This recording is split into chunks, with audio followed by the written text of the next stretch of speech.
여러분, 의도 집이 살 수 있습니다.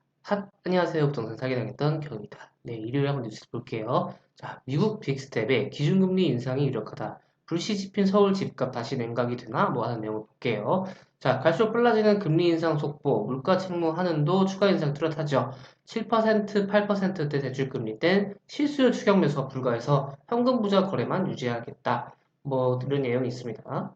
미국의 금융정책이 빅스텝 기준금리 0.5%를 올렸죠. 그래서 이달 한국은행 기준금리도 2개월 연속 인상할 가능성이 당연히 커졌습니다.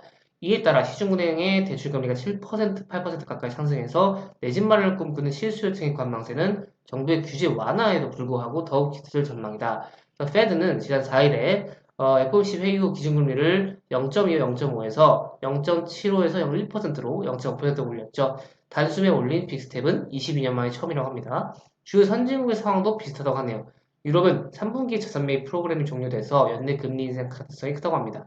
영국도 기준금리를 0.25% 올렸고 캐나다는 4월에 이어 매달 금리 추가 인상이 점쳐졌다고 합니다. 그래서 전문가들은 미 연준의 빅스텝 행보가 당분간은 지속될 것이라고 확신한다. 일각에서는 이미 0.75% 인상론이 대두되고 있어요. 지난해 말 0.50%포인트 인상조차 성급하다고 주장했던 입장이 시시각각 빅스텝 인상으로 기울이고 있다는 점을 강조했기 때문입니다.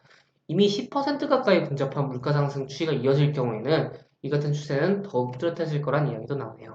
그래서 우리나라도 상황은 마찬가지라고 하죠. 4월 소비자 물가가 13년 만에 가장 높은 거의 5%를 기록했죠. 이달에도 기준금리 인상이 커졌습니다. 일각에서는 국내 경제 체력이 튼튼해서 한미가 금리 역전도 어느 정도 감소할 수 있다는 견해가 있지만 이는 물가 등 다른 변수가 안정적일 때의 일이라면서 물가 안정을 최고 목표로 하는 현 상황이라면 사실상 금리를 올릴 수밖에 없다고 얘기를 했습니다. 그리고 이 경우 정부의 대출 마진 억제책에도 불구하고 금융권의 대출 금리는 추세적인 상승을 벗어나기 어렵다. 상황이 지속될 경우 대출 금리가 7에서 8% 수준으로 올라갈 수 있는 상황이라고 하네요. 대출 금리가 지속적인 상승폭을 보이면 재건축 당시를 중심으로 회복세를 보였던 서울 아파트 값도 타격이 크다. 일반 소비자의 경우 대부분 대출을 얻어 당연히 아파트를 매입하기 때문에 금융 부담이 커질수록 관망세로 돌아갈 수밖에 없다. 6월 지방선거를 앞두고 각종 규제 완화책 호재를 내놓고 있지만 1, 2년 전과 달리 집값 지표와 거래량, 거래 심리 등이 소폭 상승과 보합을 이어가고 있는 것도 이때문이라고 하네요.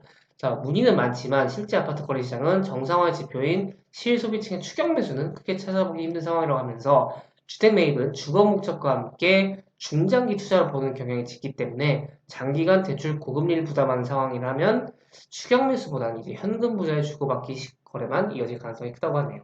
네, 그래서 어쨌든 금리는 계속해서 올라갈 가능성이 크고, 사람들이 대출 부담이 되기 때문에 실제적으로 매수세가 조금 줄어들고 있다. 그래서, 당분간은 이런 지속이 진행될 것 같고요. 모르겠습니다. 이게 뭐 집값이 떨어진다, 상승한다, 폭락론자, 폭등론자 이렇게 해가지고 갈라시기를 할 수는 없지만은 여러분들이 실제로 필요하신 분들은 정말 사야 되는 사람들은 사셔야 되고요. 정말 뭐 2주택, 3주택으로 내가 투자를 좀 해서 돈을 벌겠다 하시는 분들은 조금은 관망하는 것이 맞지 않나 생각이 듭니다. 네, 오늘 여기까지 진행하도록 하겠고요. 조금이라도 도움이 되셨다면 좋아요만 부탁드리겠습니다. 제작에 큰 힘이 됩니다. 그러면 다음 시간에 뵐게요. 여러분, 안녕!